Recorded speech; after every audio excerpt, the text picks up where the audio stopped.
ರೈತ ಬಾಂಧವರಿಗೆ ಪ್ರಗತಿ ಚಾನೆಲ್ಗೆ ಎಲ್ಲರಿಗೂ ಆತ್ಮೀಯವಾದಂಥ ಸ್ವಾಗತ. ರೈತರೇ, ಇಂದಿನ ಸೊಲ್ಲಾಪುರ್ನಲ್ಲಿ ಈರುಳ್ಳಿಯ ಬೆಲೆ ಭಾರಿ ಏರಿಕೆ ಕಂಡಿದೆ ನೋಡಿ ರೈತರೇ. ಈರುಳ್ಳಿ ರೇಟು ಸೊಲ್ಲಾಪುರ್ ಮಾರ್ಕೆಟ್ನಲ್ಲಿ ಭಾರಿ ಏರಿಕೆ ಕಂಡಿದೆ. ಇದರ ಬಗ್ಗೆ ಮಾಹಿತಿಗೂ ಮುನ್ನ ಇನ್ನೂ ಯಾರು ಹೊಸದಾಗಿ ನಮ್ಮ ಯೂಟ್ಯೂಬ್ ಚಾನಲ್ ನೋಡ್ತಾ ಇದ್ದರೆ ಸಬ್ಸ್ಕ್ರೈಬ್ ಆಗಿ. ಇಂದು ಮಹಾರಾಷ್ಟ್ರದ ಸೊಲ್ಲಾಪುರದಲ್ಲಿ ಈರುಳ್ಳಿಯ ಬೆಲೆ ರೇಟ್ ನೋಡೋದಾದರೆ ಒಂದು ಕ್ವಿಂಟಲ್ಗೆ ಕನಿಷ್ಠ ಅಂದರೆ 100 ರೂಪಾಯಿದಿಂದ ಹಿಡ್ಕೊಂಡು 2500 ರೂಪಾಯಿವರೆಗೆ ನಡೀತಾ ಇದೆ. 100 ರೂಪಾಯಿದಿಂದ 2500 ರೂಪಾಯಿವರೆಗೆ ಒಂದು ಕ್ವಿಂಟಲ್ಗೆ ಮಹಾರಾಷ್ಟ್ರದ ಸೊಲ್ಲಾಪುರದಲ್ಲಿ ಈರುಳ್ಳಿ ರೇಟು ಇದೆ. ಆದರೆ ನಮ್ಮ ಕರ್ನಾಟಕದಲ್ಲಿ 2000 ಗಡಿ ದಾಟೇ ಇಲ್ಲ ಈರುಳ್ಳಿ ಬಂದು. ಆದರೆ ಸೊಲ್ಲಾಪುರದಲ್ಲಿ ಈರುಳ್ಳಿ ರೇಟು ಒಂದು ಸ್ವಲ್ಪ ಏರಿಕೆ ಕಂಡಿದೆ. ಮಹಾರಾಷ್ಟ್ರದ ಸರ್ಕಾರದಲ್ಲಿ ಒಂದು ಸ್ವಲ್ಪ ಏರಿಕೆ ಕಂಡಿದೆ ಈರುಳ್ಳಿ ರೇಟು.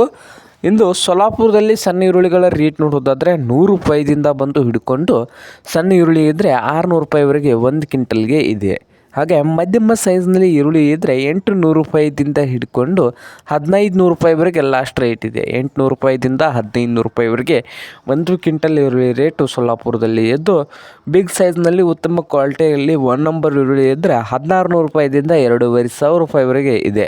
1600ದಿಂದ 2500 ರೂಪಾಯಿವರೆಗೆ ಸೊಲ್ಲಾಪುರ ಮಾರುಕಟ್ಟೆಯಲ್ಲಿ ರೇಟನ್ನು ಹೊಂದಿದೆ. ಇದು ಇಂದಿನ ಸೊಲ್ಲಾಪುರ್ನ ಈರುಳ್ಳಿಯ ಮಾರುಕಟ್ಟೆಯ ಬೆಲೆ ಆಗಿದೆ ನೋಡಿ ರೈತರೇ.